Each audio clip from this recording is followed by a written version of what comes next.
اعوذ باللہ من الشیطان الرجیم بسم اللہ الرحمن الرحیم۔ دوستو، آج کی اس ویڈیو میں آپ کو رمضان کے بعد ماہ شوال کے دنوں میں 6 روزوں کا بیان بتاؤں گا، لیکن اس سے پہلے اگر ابھی تک آپ نے میرے چینل کو سبسکرائب نہیں کیا تو کر دیں، ساتھ موجود گھنٹی کے نشان کو بھی دبا دیں تاکہ ہر نئی آنے والی ویڈیو سب سے پہلے آپ کو مل سکے۔ صحیح مسلم حدیث نمبر 2751۔ تو دوستو، یہاں پر کچھ لوگوں کے ذہن میں ایک سوال اٹھتا ہے، وہ کہتے ہیں کہ یہ جو 6 روزے ہیں یہ لگاتار رکھیں یا ایک دن چھوڑ کر۔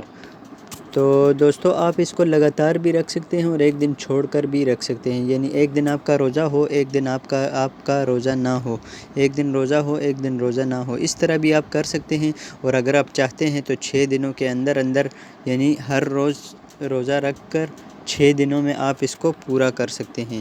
تو چلیے بڑھتے ہیں حدیث کی طرف۔ حضرت ابو ایوب انصاری رضی اللہ عنہ سے روایت ہے کہ انہوں نے بیان کیا کہ اللہ کے رسول صلی اللہ علیہ وسلم نے فرمایا کہ جو آدمی رمضان کے روزے رکھے پھر اس کے بعد شوال کے 6 روزے رکھے، یہ ہمیشہ روزے رکھنے کی طرح ہے۔ تو دوستو، امید کرتا ہوں آپ کو آج کی یہ ویڈیو بہت پسند آئی ہوگی۔ دوستو، آپ خود بھی یہ 6 روزے رکھیں اور اپنے دوست احباب کے ساتھ بھی یہ ویڈیو شیئر کریں تاکہ وہ بھی 6 روزے رکھے۔